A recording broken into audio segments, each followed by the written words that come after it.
We are again, near an election. Bihar elections are coming up, and before every elections, we have seen all political parties dole out reveries, and we've discussed this in previous, encounters as well.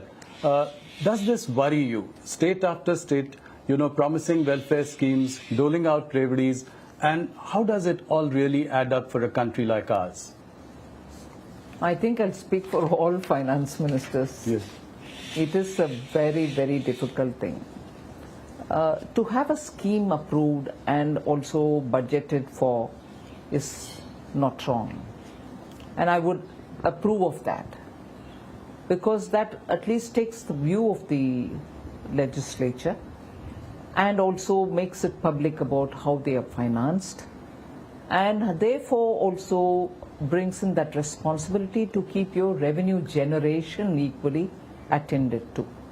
But what most often happens, not so much with Prime Minister Modi's leadership, but I can say what generally happens is you give away a promise.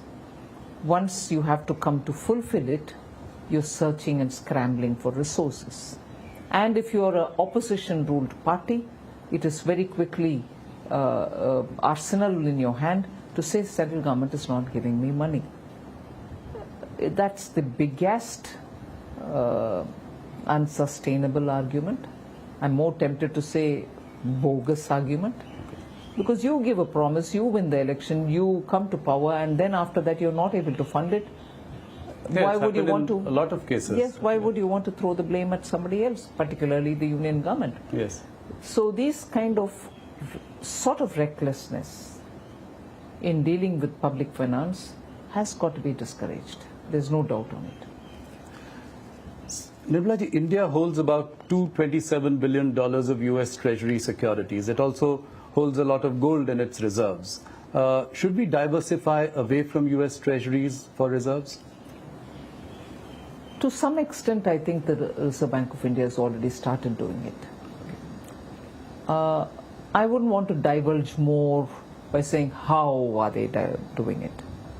But I think Reserve Bank has taken a very considered decision, and they've also done by purchasing gold. So I think the bank is competent and they're taking a fine call on it. One more question was on the decision to ban online gaming, which came as a surprise to many, especially, after many years when people had poured in a lot of money in that business. What was the thinking behind this? How do you assure people of consistency in sort of decision making at a time like this? No, what is the time? What is so special about the time like this? No, what I meant was that, a lot of investments had come into that sector. No doubt. Yeah. We have not banned games which are for recreational purpose. Right. We are still online games for these things are not banned. It is only when you start betting with money. And why is it? Not because we want to say we don't like it. It's a question of the number of people who came to say families are getting absolutely shaken up. Yeah, that's true. Their monthly bills are shooting up, and children cannot be controlled from the temptation.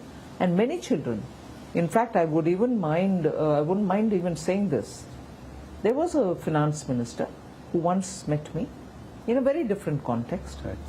And he narrated an incident of his own family, where his own grandson, who's a very good person, the child is a very good child, well groomed and well brought up, Right. used his credit card for just one day for some other purpose of a family's genuine buying requirement. He helped them because children Yes. are very savvy.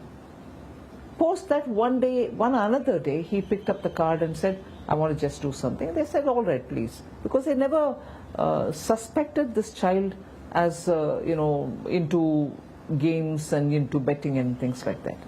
So the boy used the card and played and gave back the card. Again, probably he did it 2 or 3 times more. Phenomenal increase in the bill that month. And that's when the grandfather sat up and said, what's going on? Let's check up. And this grandson told him right in front of him that it was all free.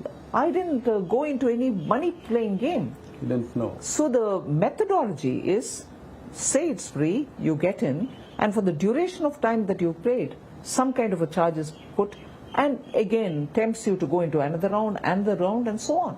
So the adolescent child is under the impression that he's playing a free game. Right. But he ended up paying through his nose. So that's a classic example, but Yes. many people approached us, the PMO and so on, and said, this is ruining our country, ruining our youth, please do something. That's where this bill has come. Okay. No, understood.